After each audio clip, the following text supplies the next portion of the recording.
students, the biomolecules इस chapter के बारे में डिस्कशन कर रहे थे।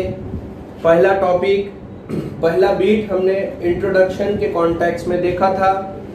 उसके बाद हमने जो इम्पोर्टेंट पॉइंट डिस्कस किए थे उसमें मैंने अमाइनो एसिड के बारे में डिस्कशन किया था। लास्ट लेक्चर में मैंने फैट्स के बारे में डिस्कस किया था, ऑयल्स और फैट्स के बारे में, लिपिड्स के बारे में डिस्कस किया था।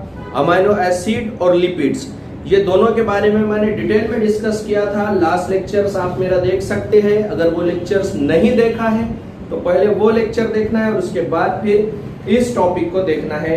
यहाँ पर देखिए, आज हम न्यूक्लिक एसिड इस टॉपिक पे डिस्कस करेंगे। टॉपिक बायोमोलिक्यूल पर डिस्कस कर रहे हैं प्यारे बच्चों। बायोमोलिक्यूल ये टॉपिक हम डिस्कस कर रहे हैं। The molecule which responsible for the regulation of our life and the content of our cellular environment. That content is nothing but amino acid, fatty acid, proteins, lipids and different kind of organic and inorganic substances which responsible for the regulation of the life processes. It might be act as a raw material, it also act as a substrate which responsible for the production and conversion and interconversion of different type of chemical substances.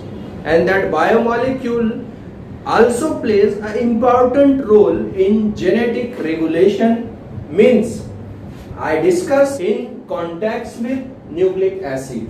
मैं nucleic acid के context में ये बात कर रहा हूँ कि nucleic acid ये एक्चुअली बहुत इंपॉर्टेंट केमिकल सब्सटेंस है। इसके बारे में जो हमारे फ्रेडरिक मिस्चर साइंटिस्ट थे, इन्होंने बताया था कि जो न्यूक्लियस है, न्यूक्लियस में एक सब्सटेंस होता है जिसे न्यूक्लिन कहते हैं और न्यूक्लिक एसिड कहते हैं। पथ सेल से उन्होंने डिस्कवर किया था। उस न्यूक्लिक एसिड का बेसिक हमको स्ट्रक्चर डिस्कस करना था। न्यूक्लिक एसिड का बेसिक स्ट्रक्चर डिस्कस करना था कि ये न्यूक्लिक एसिड किस टाइप के होते हैं। केमिस्ट्री में हम इसको केमिस्ट्री पॉइंट ऑफ व्यू से देखेंगे, यहाँ पर बायोलॉजिकल पॉइंट ऑफ व्यू से मैं डिस्कस कर रहा हूँ। तो बेसिकली यहाँ पर दो टाइप होते हैं न्यूक्लिक एसिड के। एक होता है deoxy ribose nucleic acid and the second one is ribose nucleic acid. Second one is ribose nucleic acid.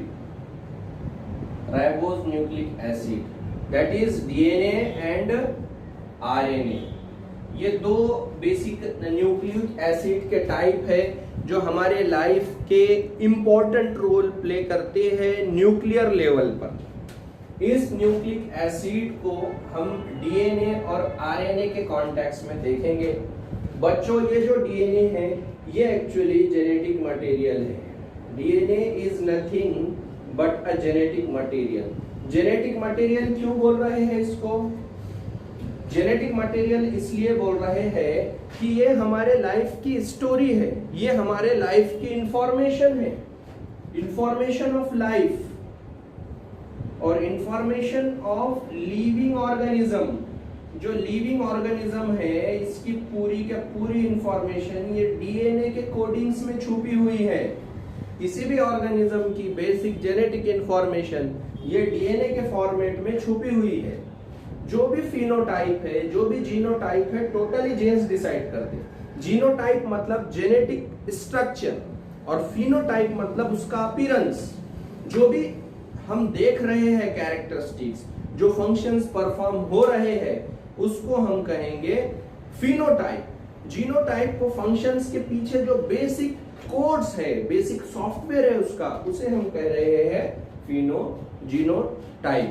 Okay, तो यहाँ पर मुझे पॉइंट बताना है कि ये जो जेनेटिक इंफॉर्मेशन है ये डीएनए के कॉन्टेक्स्ट में है। डीएनए का बेसिक स्ट्रक्चर अगर हम देखेंगे तो इस तरीके का वहां पर डबल हेलिकल स्ट्रक्चर हमें डीएनए का दिखाई देगा, जबकि आरएनए ये सिंगल स्ट्रैंड होगा, डीएनए ये डबल स्ट्रैंड होगा।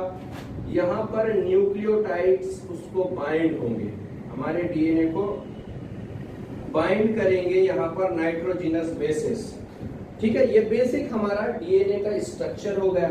अगर उसको हम थोड़ा सा जूम करते हैं तो डीएनए के कंपोनेंट्स क्या होंगे, तो हमारे डीएनए के बेसिक कंपोनेंट होंगे एडेनिन, ग्वानिन, थायमिन, साइटोसिन। इनको कह सकते हैं हम नाइट्रोजिनस बेसिस, इनको कह सकते हैं हम नाइट्रोजिनस बेसिस। ये हमारे डीएनए के कंपोनेंट्स है, कंपोनेंट्स ऑफ डीएनए। आगे हमको इसका स्ट्रक्चर और डिटेल में देखना है। कंपोनेंट्स ऑफ डीएनए में नाइट्रोजिनस बेसिस, थोड़ा अच्छा लिखता हूं, फॉस्फेट ग्रुप, फॉस्फेट ग्रुप भी ये डीएनए के कंपोनेंट में होंगे, और उसके साथ शुगर माइटी, जिसको 5 कार्बन शुगर कहते हैं, 5 कार्बन शुगर। तो यहाँ पर देखिए प्यारे बच्चों, डीएनए के कंपोनेंट में यहाँ पर नाइट्रोजिनस बेसिस आ गए, फॉस्फेट ग्रुप आ गए, और शुगर जो कि 5 कार्बन शुगर कहलाएंगे। ठीक है, अब ये तीनों का कंपोजिशन हमारे डीएनए में मौजूद है। इसका स्ट्रक्चरल डिस्क्रिप्शन हम डिटेल में डिस्कस करने वाले हैं। यहाँ पर देखिए हम कुछ नाइट्रोजिनस बेसिस के एग्जांपल लेते हैं। फॉर एग्जांपल मैं यहाँ पर एक डबल रिंग कंपाउंड की एग्जांपल लूंगा, ग्वानिन की, और दूसरी लूंगा मैं थायमिन की एग्जांपल, जो कि सिंगल रिंग कंपाउंड है। ऐसे ही साइटोसाइन भी सिंगल रिंग कंपाउंड है, ये एडेनाइन ये डबल रिंग कंपाउंड है। तो मैं ग्वानिन की एग्जांपल लेता हूं। यहाँ पर ग्वानिन का बेसिक स्ट्रक्चर मैं यहाँ पर बनाऊंगा।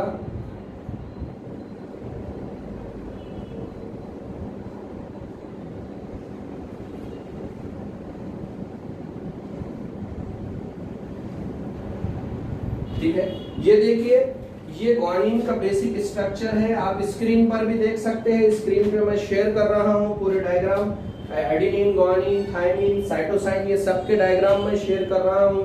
हमारे डीएनए का स्ट्रक्चर भी शेयर कर रहा हूँ। डीएनए का स्ट्रक्चरल डिस्क्रिप्शन भी आपसे शेयर हो रहा है, तो साइमल्टेनियसली सब डायग्राम्स भी देखते रहिए। ऐसे ही अगर मैं थायमिन के एग्जांपल लूं, तो थायमिन ये सिंगल रिंग कंपाउंड है, और ये सिंगल रिंग कंपाउंड में हमें यहाँ पर इस तरीके का स्ट्रक्चर मिलेगा।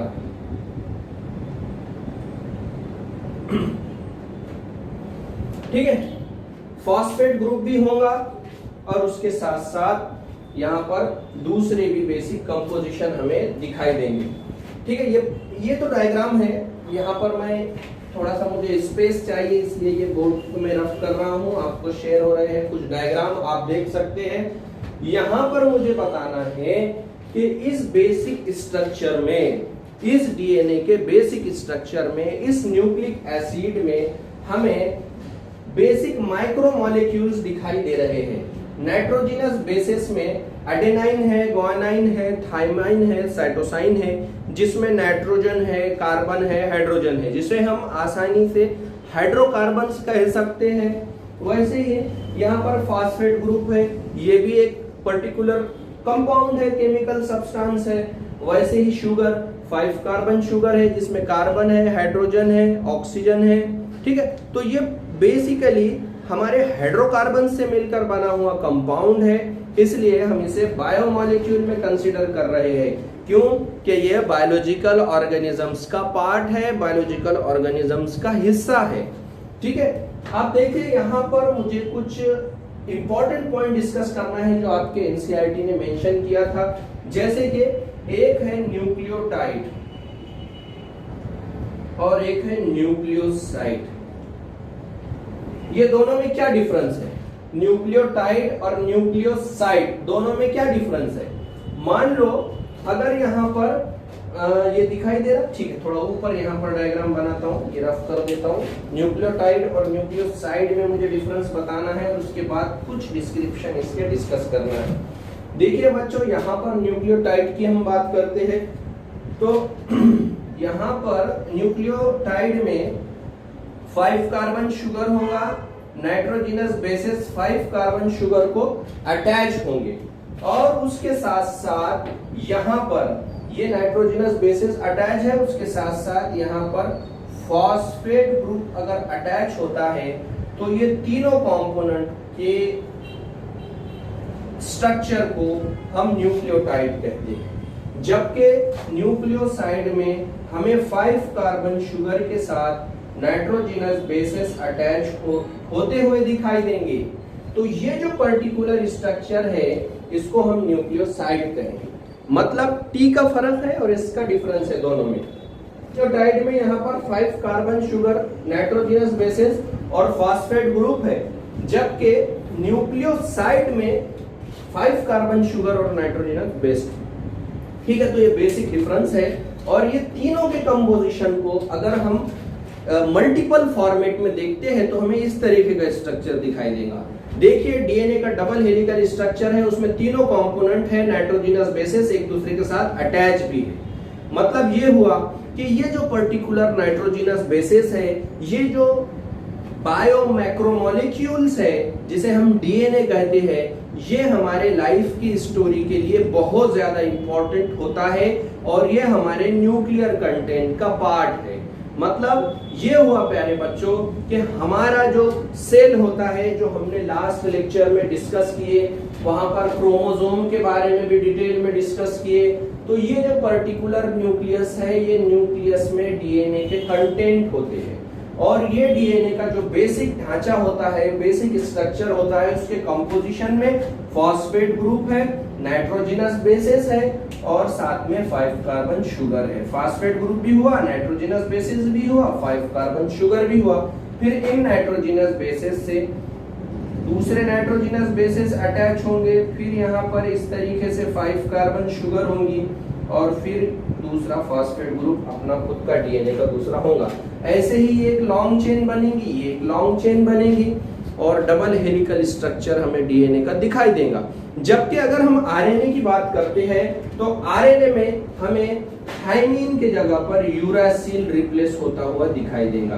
थाइमीन और यूरासिल में स्ट्रक्चरल डिफरेंस है, कुछ दोनों का स्ट्रक्चर डिफरेंट है, फर्क है दोनों के स्ट्रक्चर में। ठीक है, यहाँ पर मिथाइल ग्रुप का फर्क आएगा, आगे हमको डिटेल में देखना है रेस्पेक्टिव टॉपिक में। स्क्रीन पे भी शेयर कर रहा हूं मैं थाइमीन और यूरासिल का स्ट्रक्चर, आप देख सकते हैं। तो यहाँ पर जो नाइट्रोजनस बेसिस है आरएनए में, तो वो एक्चुअली जो सीक्वेंस है उनकी, जो चेन का फॉर्म है बच्चों, वो सिंगल स्टैंडर्ड स्ट्रक्चर हमें आरएनए में दिखाई देगा।